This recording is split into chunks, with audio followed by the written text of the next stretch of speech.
আউযু বিল্লাহি মিনাশ শাইতানির রাজিম। ক্বালা রাব্বি ইশরাহ লি সাদরি ওয়া ইয়াসসির লি আমরি ওয়াহলুল উকদাতাম মিন লিসানি ইয়াফকাহু কওলি। সম্মানিত দর্শকবৃন্দ, আপনাদের সকলকে জানাই আসসালামু আলাইকুম ওয়া রাহমাতুল্লাহ। এই আল কোরআনের দৃষ্টিতে, এই আল কোরআনের আলোকে একজন মুসলিমের 24 ঘন্টা কেমন হওয়া উচিত, এ ব্যাপারটি নিয়ে আসুন আমরা কিছু আয়াত নিয়ে গবেষণা করি। তাহলে আমরা বুঝতে পারব আল কোরআনের আলোকে একজন মুসলিমের 24 ঘন্টা কেমন হওয়া উচিত। একজন আদর্শ মুসলিমের দিন রাত কেমন হবে, কেমন হবে তার সকাল সন্ধ্যা, কেমন হবে তার ব্যক্তি জীবন, পারিবারিক জীবন, সামাজিক জীবন এবং রাষ্ট্রীয় জীবন। একজন মুসলিমের আচরণ রবের সাথে কেমন হবে, নিজের সাথে কেমন হবে, ভাই বোন ও বন্ধু বান্ধবের সাথে কেমন হবে, মা বাবার সাথে, সন্তানের সাথে, স্ত্রীর সাথে, আত্মীয় স্বজন এবং পাড়াপড়শিদের সাথে কেমন হবে। আদর্শ মুসলিম আল্লাহ তাআলার সাথে কেমন আচরণ করবে।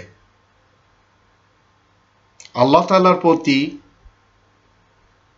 একজন মুসলিমের পূর্ণ ঈমান থাকবে এবং ঈমানের দাবিসমূহ সে আদায় করবে, যার জন্য 2 নম্বর সূরা আল বাকারার 285 নম্বর আয়াতে বলা হচ্ছে, আমানার রাসূলু বিমা উনজিলা ইলাইহি মির রাব্বিহি ওয়াল মুমিনুন কুল্লুন আমানা বিল্লাহি ওয়া মালাইকাতিহি ওয়া কুতুবিহি ওয়া রুসুলিহি লা নুফাররিকু বাইনা আহাদিম মির রুসুলিহি ওয়া ক্বালু সামি'না ওয়া আতা'না গুফরানাকা রাব্বানা ওয়া ইলাইকাল মাসির। রাসূল ঈমান এনেছে যা কিছু রাসূলের রবের পক্ষ থেকে রাসূলের কাছে নাজিল করা হয়েছে, আর মুমিনরাও ঈমান এনেছে। এদের সবাই ঈমান এনেছে আল্লাহ তাআলার উপর, মালাইকাদের উপর, তার লিখিত 114টি গ্রন্থের উপর এবং সকল রাসূলদের উপর। আল্লাহ তাআলা রাসূলদের মধ্যে কারো সাথে পার্থক্য আমরা করব না, আর তাদের ঘোষণা আমরা শুনেছি এবং মেনেও নিয়েছি। আমরা ক্ষমা চাই, হে আমাদের রব, আপনার কাছেই তো ফিরে যেতে হবে। তো আল্লাহ তাআলার প্রতি পূর্ণ ঈমান থাকবে, এই ঈমানের কলেমা পড়বে একজন মুমিন, একজন মুসলিম। আর ফরজ ইবাদতসমূহ যথাযথভাবে আদায় করবে, যার জন্য কোরআনের 28 নম্বর সূরা আল কসাসের 85 নম্বর আয়াতে আল্লাহ বলছেন, ইন্নাল্লাযী ফারাদা আলাইকাল কুরআন লারাদ্দুকা ইলা মাআদ কুর রাব্বি আ'লামু মান জাআ বিল হুদা ওয়া মান হুয়া ফি দালালিম মুবিন। এই কথা সত্য সুনিশ্চিত যে সেই মহান রব তোমার কাছে এই আল কোরআনকে ফরজ করেছেন, অর্থাৎ কোরআনের আইন মান্য করাকে ফরজ করেছেন। আল্লাহ তোমাকে সাবেক জায়গায় ফিরিয়ে আনবেন। তুমি বলে দাও, আমার রব বেশ ভালো করেই জানেন কে সঠিক পথের সন্ধান নিয়ে এসেছে আর কেই বা স্পষ্ট গুমরাহির সাথে রয়েছে। 24 ঘন্টার ভিতরে একজন মুসলিমের 5 ওয়াক্তে 17 রাকাত নামাজ মাসজিদুল হারামের অনুরূপ থাকবে।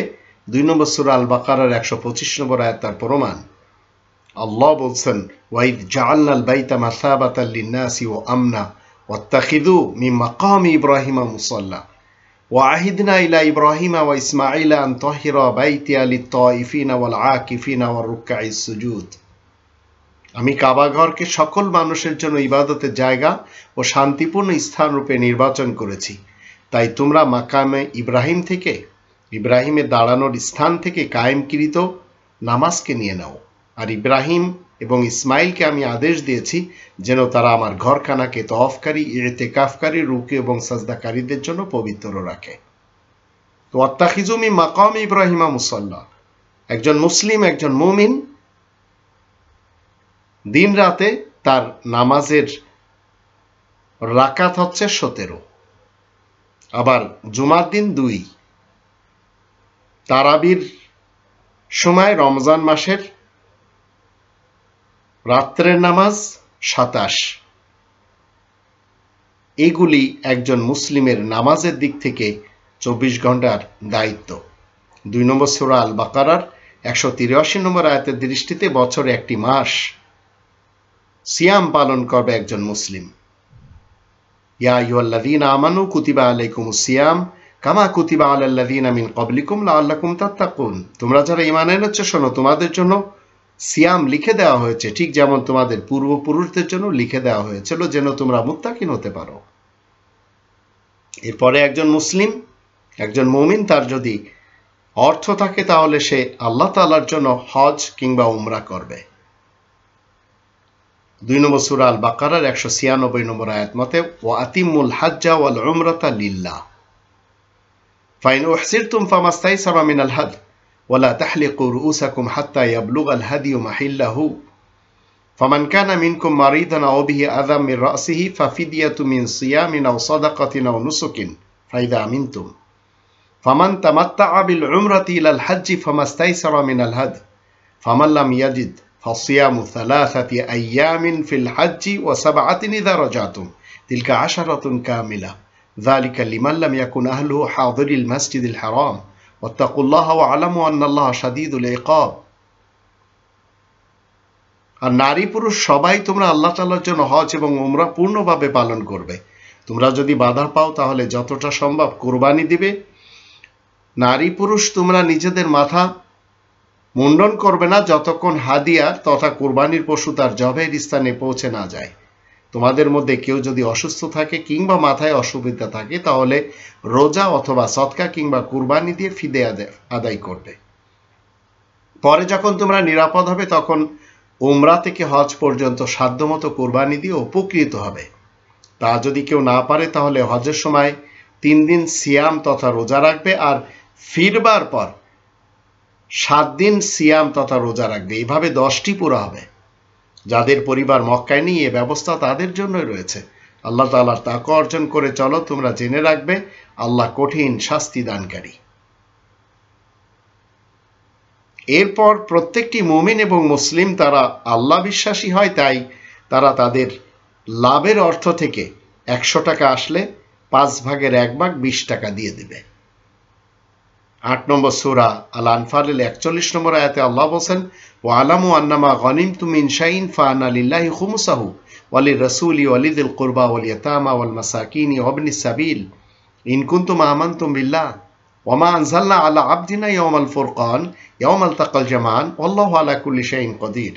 তোমরা সবাই জেনে রাখবে লাভ হিসাবে তোমরা যা কিছু পাবে তা থেকে 5 ভাগের 1 ভাগ আল্লাহ ও তার রাসূলের জন্য আর ঘনিষ্ঠতর আত্মীয়দের জন্য, ইয়েতিম অনাথদের এবং কোরআনের কাজে যারা ব্যস্ত তাদের জন্য, যদি তোমরা আল্লাহ ও তার প্রতি আস্থাবান হয়ে থাকো। আর আমি আমার বান্দার কাছে পার্থক্যের দিন যখন 2টি মাল একত্রে জমা হয় এটি আমি দিয়ে থাকি। আল্লাহ তাআলার উপরে যদি আস্থাবান হয়ে থাকো, আসলে আল্লাহ তাআলা যে সকল বিষয়ে শক্তির একমাত্র অধিকারী। তো আপনি মুমিন মুসলিম হলে যখন যখন আপনার 100 টাকা লাভ হবে তাহলে তার 100 টাকার 5 ভাগের 1 ভাগ খুমুস আপনাকে প্রদান করতে হবে। আর আপনার সর্বক্ষণের আচরণ কেমন হতে হবে, আপনার স্লোগান সারা জীবনের জন্য প্রত্যেকটি সময়ের জন্য কেমন থাকবে, নিজের সাথে কেমন আচরণ করতে হবে। 6 নম্বর সূরা আল আনআমের 162 নম্বর আয়াতে বলা আছে কুল, তুমি বলে দিবে ইন্না সলাতি ওয়া নুসুকি ওয়া মাহইয়ায়া ওয়া মামাতি লিল্লাহি রাব্বিল আলামিন, নিশ্চয় আমার নামাজ, আমার কুরবানি, আমার জীবন, আমার মৃত্যু সবই যে শুধু আল্লাহ রাব্বুল আলামিনের জন্য।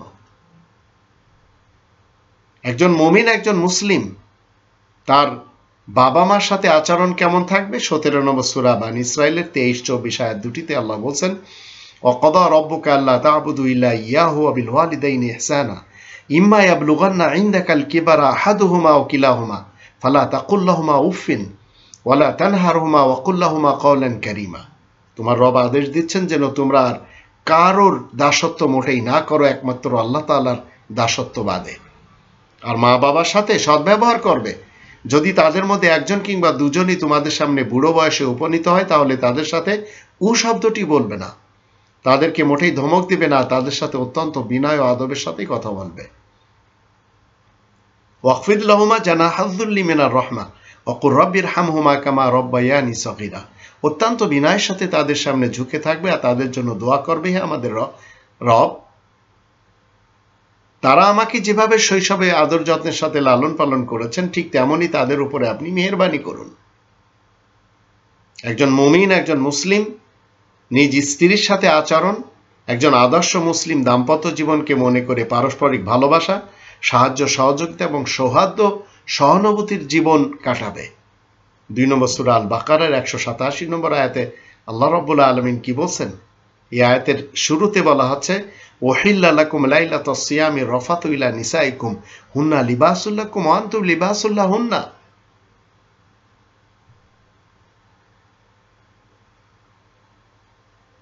রমাদান মাসের রাত্রে স্ত্রী গমন তোমাদের জন্য হালাল করা হয়েছে, তারা তোমাদের পোশাক আর তোমরাও তাদের পোশাক। একজন স্বামী তার স্ত্রীর পোশাক হয় আর একজন স্ত্রী তার স্বামীর পোশাক হয়। এটি আল্লাহ রাব্বুল আলামিন শিক্ষা দিচ্ছেন এই আয়াত থেকে। একজন মানুষ সে যদি মুমিন মুসলিম হয় ও কোরআন তাকে শিক্ষা দেয়, সে যখন ঘরে প্রবেশ করে তখন সালাম দিয়ে প্রবেশ করে, আর স্ত্রীর কাজে, ঘরের কাজে হোক বাইরের কাজে হোক, সহযোগিতা করে। সহযোগিতা না করতে পারলে সহানুভূতি প্রকাশ করে। এটি আমরা কোরআনের 24 নম্বর সূরা আর নূরের 27 নম্বর আয়াত থেকে জানতে পারি। ইয়া আইয়ুহাল্লাযীনা আমানু লা তাদখুলু বুয়ুতান গায়রা বুয়ুতিকুম হাত্তা তাস্তানিসু ওয়া তুসাল্লিমু আলা আহলিহা যালিকুম খায়রুল লাকুম লাআল্লাকুম তাযাক্কারুন। তোমরা যারা ঈমান এনেছো, শোনো, নিজেদের ঘর ব্যতীত অন্য কোনো ঘরে প্রবেশ করবে না যতক্ষণ সেই ঘরে যারা বাস করে তাদের কাছে অনুমতি না নাও, আর তাদের সাথে সালাম করে নেবে। এতেই তোমাদের জন্য মঙ্গল নিহিত রয়েছে, যেন তোমরা স্মরণ রাখতে পারো। তো এটি আমাকে প্রতিদিন স্মরণ রাখতে হবে, এর উপর আমল করতে হবে। 5 নম্বর সূরা আল মাইদা 2 নম্বর আয়াতের শেষে কি বলা হচ্ছে? ওয়াতাআওয়ানু আলাল বিররি ওয়াত তাকওয়া ওয়া লা তাআওয়ানু আলাল ইসমি ওয়াল উদওয়ান ওয়াত্তাকুল্লাহ ইন্নাল্লাহা শাদীদুল ইকাব। তোমরা নেক কাজ ও তাকওয়ার ব্যাপারে একে অন্যের সহযোগিতা করবে, গুনাহের কাজ এবং জুলুমবাজির ব্যাপারে কোনো রকম সহযোগিতা করবে না। তোমরা সবাই আল্লাহ তাআলা তাকওয়া অর্জন করো, নিশ্চয় আল্লাহ সাজার ব্যাপারে বড়ই কঠোর। তো সর্বক্ষেত্রে একে অপরকে সহযোগিতা করার জন্য আপনাকে দেখতে হবে যে আপনি যাকে সহযোগিতা করছেন সে নেককার কিনা, সে সৎ কাজ করছে কিনা, হোক সে দেশের দেশ প্রধান, হোক সে কোনো পার্টির নেতা। ঠিক এইভাবে একজন মুমিন, একজন মুসলিম সন্তান যারা রয়েছে, মুমিন মুসলিম তাদের সন্তানদের সাথে যে আচরণটি করবে, একজন আদর্শ মুসলিমের নিকট সন্তান ছেলে হোক কিংবা মেয়ে, আল্লাহ তাআলা দেয়া নিয়ামত এবং আমানত, সে সবসময় তাদের প্রতি তার দায়িত্বের কথা স্মরণ রাখবে। জন্মের পর তাদের জন্য সুন্দর অর্থপূর্ণ নাম রাখবে, তাদের তরবিয়াতের জন্য সে নিজের সাধ্য মোতাবেক চেষ্টা করবে। এটি 31 নম্বর সূরা লুকমানের 13 নম্বর আয়াত থেকে আমরা জানব। ওয়াইদ ক্বালা লুকমানু লিবনিহি ওয়া হুয়া ইয়াইযুহু ইয়া বুনাইয়া লা তুশরিক বিল্লাহ ইন্না শিরকা লাযুলমুন আযীম। আর লুকমান যখন তার ছেলেকে উপদেশ হিসেবে বলে, হে পুত্র আমার, তুমি আল্লাহ তাআলার সাথে কাউকে মোটেই শরীক করবে না, কারণ শিরিক হচ্ছে নিদারুণ জুলুম। এই কথা সত্য সুনিশ্চিত। কোন শিরিকি কর্মকাণ্ডে নিজের সন্তানকে যেতে দেওয়া যাবে না।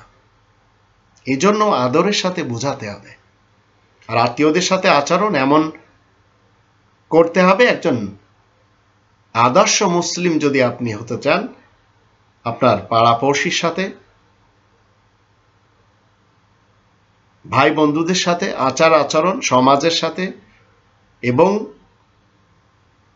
রাষ্ট্রের লোকদের সাথে, আপনার অধীনস্থ যারা রয়েছে তাদের সাথে যে ব্যবহার করতে হবে, 2 নম্বর সূরা আল বাকারার 83 নম্বর আয়াত থেকে আমরা জানবো। এই কোরআন বলছে, ওয়াইদা আখাযনা মিসাকা বানি ইসরাঈল লা তা'বুদুনা ইল্লাল্লাহ ওয়া বিল ওয়ালিদাইনি ইহসানান ওয়া যিল কুরবা ওয়াল ইয়াতামা ওয়াল মাসাকিন ওয়া কুলু লিন-নাসি হুসনান ওয়া আকিমুস সালাতা ওয়া আতুজ যাকাত সুম্মা তাওয়াল্লাইতুম ইল্লা কালিলাম মিনকুম ওয়া আনতুম মু'রিদুন। আর যখন আমি বানি ইসরাইলদের কাছে অঙ্গীকার নিই, তোমরা আল্লাহ ব্যতীত আর কারোর দাসত্ব করবে না, আর মাতা পিতা এবং আত্মীয় স্বজন আর এতিম মিসকিন এদের সাথে সদ্ব্যবহার করবে, আর প্রত্যেকটি মানুষের সাথে নেক কথা বলবে, উত্তম আচরণ দেখাবে, আর নামাজ কায়েম করবে, যাকাত দিবে। কিন্তু তোমাদের মধ্য থেকে স্বল্প সংখ্যক ছাড়া তোমরা সবাই মুখ ফিরিয়ে নিচ্ছ, আর তোমরা হয়ে যাচ্ছ অগ্রাহ্যকারী। 4 নম্বর সূরা আন-নিসার 36 নম্বর আয়াত থেকে আমরা জানবো, আল্লাহ বলছেন, ওয়া'বুদুল্লাহ ওয়া লা তুশরিকু বিহি শাইআন ওয়া বিল ওয়ালিদাইনি ইহসানান ওয়া যিল কুরবা ওয়াল ইয়াতামা ওয়াল মাসাকিন ওয়াল জারি যিল কুরবা ওয়াল জারিল জুনুবি ওয়াস সাহিবি বিল জামি ওয়া ইবনিস সাবিল ওয়া মা মালাকাত আইমানুকুম ইন্নাল্লাহা লা ইউহিব্বু মান কানা মুখতালান ফাখুরা। তোমরা সবাই আল্লাহ তাআলার দাসত্ব করে চলবে, আল্লাহ তাআলার সাথে অন্য কিছুই শরীক করবে না। মা বাবার সাথে ভালো ব্যবহার করবে, ঘনিষ্ঠ আত্মীয়দের সাথে, এতিম মিসকিনদের সাথে, পড়শিদের মধ্যে যারা খুব কাছে তাদের সাথে, আবার যারা দূরের পড়শি রয়েছে তাদের সাথেও, এমনকি ভ্রমণের সাথী যারা রয়েছে তাদের সাথেও, আর সত্য সন্ধানী এবং যারা তোমাদের অধিকারভুক্ত কাজের মানুষ রয়েছে তাদের সাথেও। যারা অহমিকা অহংকার করে আল্লাহ তাদেরকে মোটেই ভালোবাসেন না, এই কথা সুনিশ্চিত। একজন মুমিন, একজন মুসলিমের 24 ঘন্টার জীবন এইভাবে কাটাতে হবে। একজন আদর্শ মুসলিম কাউকে ধোঁকা দেয় না, কারো সাথে বিশ্বাস ভঙ্গ করে না, কারো ভালো দেখে তার সাথে হিংসা করে না। একজন আদর্শ মুসলিম মুমিন হয়ে সে সবসময় খুবই সহনশীল হয়, দয়ালু প্রকৃতির হয়, তার চেহারায় সদা হাসি ফুটে থাকে, কাউকে গালি দেয় না। একজন মুমিন মুসলিম নিজের সাথে সংশ্লিষ্ট নয় এমন কাজে মাথা ঘামায় না, মিথ্যা বলে না, কুধারণা করে না, গীবত করে না, কারো নামে অপবাদ রটায় না। এর জন্য আমরা 49 নম্বর সূরা আল হুজুরাতের 11, 12, 13 আয়াতগুলি দেখে নেব। আল্লাহ বলছেন, ইয়া আইয়ুহাল্লাযীনা আমানু লা ইয়াসখার কওমুম মিন কওমিন আসা আন ইয়াকুনু খায়রাম মিনহুম ওয়ালা নিসাউম মিন নিসাইন আসা আন ইয়াকুননা খায়রাম মিনহুন্না ওয়ালা তালমিজু আনফুসাকুম ওয়ালা তানাবাজু বিল আলকাব বিসাল ইসমুল ফুসুকু বাদাল ঈমান ওয়া মান লাম ইয়াতুব ফাউলাইকা হুমুজ জালিমুন।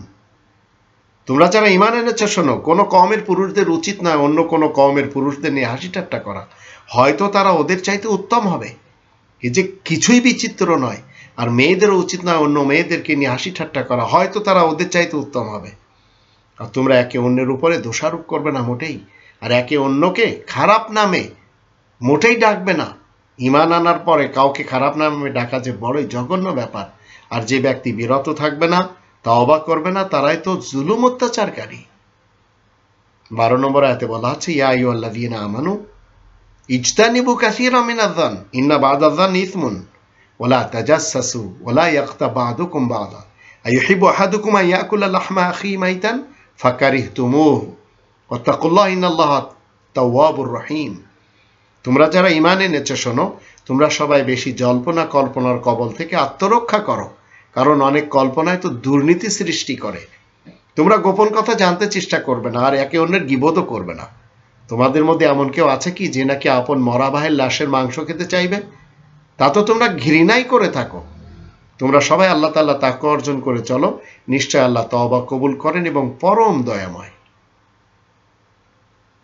আর 13 নম্বর আয়াতে বলা হচ্ছে, ইয়া আইয়ুহান নাস ইন্না খালাকনাকুম মিন যাকারিন ওয়া উনসা ওয়া জাআলনাকুম শুউবান ওয়া ক্বাবাইলা লিতাআরাফু ইন্না আকরামাকুম ইনদাল্লাহি আতকাকুম ইন্নাল্লাহা আলিমুন খাবীর। শোনো হে মানব জাতি, আমি তোমাদের সবাইকে একটি পুল্লিঙ্গ একটি স্ত্রীলিঙ্গ থেকে পয়দা করেছি, আর আমি তোমাদেরকে বিভিন্ন সম্প্রদায়, গোষ্ঠী, গোত্র ও পরিবার হিসেবে বানিয়েছি, যেন তোমরা একে অন্যকে জানতে পারো। নিশ্চয় আল্লাহ তাআলার নিকট তোমাদের মধ্যে সেই ব্যক্তি বেশি সম্মানিত, মর্যাদা সম্পন্ন, যে নাকি তোমাদের মধ্যে সবচাইতে বেশি কোরআনের নির্দেশ মতে চলে। নিশ্চয় আল্লাহ সবই জানেন, সব বিষয়ে তিনি পুরো ওয়াকিফান। এরপরে একজন মুমিন, একজন মুসলিমের জাতীয় এবং আন্তর্জাতিক অঙ্গনে আদর্শ কি থাকে? একজন আদর্শ মুসলিমের মুমিনের নিকট ইসলাম শুধু কিছু আচার অনুষ্ঠানের নাম হয় না। ইসলাম ব্যক্তি জীবন, পারিবারিক জীবন, সামাজিক জীবন, রাষ্ট্রীয় জীবন এবং আন্তর্জাতিক জীবনের সকল অঙ্গনে আল্লাহর বিধান পালনের নাম হচ্ছে ইসলাম। সে সর্বদা ন্যায় এবং সত্যের পক্ষে থাকে। সে কখনো ভাষাগত কিংবা জাতিগত সাম্প্রদায়িকতার শিকার হয় না।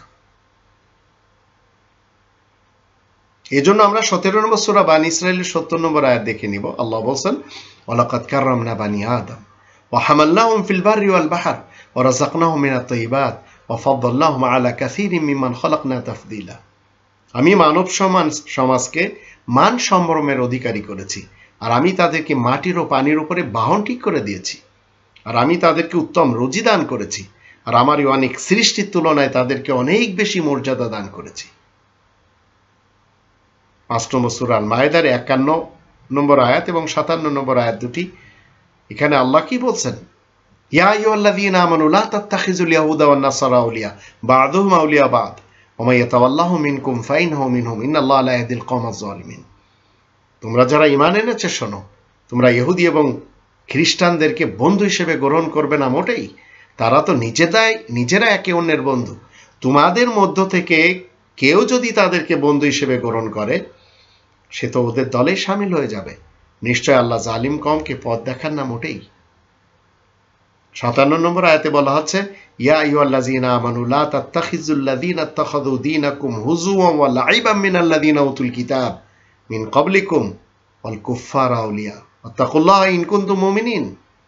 তোমরা যারা ঈমান এনেছো শোনো, যারা তোমাদের জীবন ব্যবস্থা নিয়ে, এই কোরআনের বিধিবিধান নিয়ে, দিন ইসলাম নিয়ে হাসি ঠাট্টা এবং খেলার মতো গণ্য করছে, যাদেরকে আল কিতাব, এই লিখিত আল কিতাব দান করা হয়েছিল তোমাদের আগে, তাদের মধ্যে যারা এমন করবে, আর কাফেরগণকে তোমরা বন্ধু হিসেবে মোটেই গ্রহণ করবে না।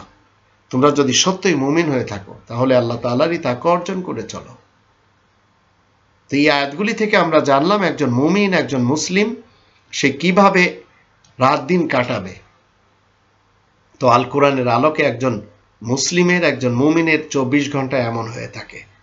আসুন আমরা সবাই মিলে আল্লাহ তাআলার এই বিধিবিধান মেনে নিজেদের জীবনকে অতিবাহিত করি, তাতে আমাদেরই কল্যাণ হবে এই কালে এবং পরকালে। আল্লাহ আমাদের সবাইকে তৌফিক দান করুন, আমরা যেন কোরআনের বাহিরে, কোরআনের যে গণ্ডি আল্লাহ দিয়েছেন সেই গণ্ডির বাহিরে কখনো না যাই।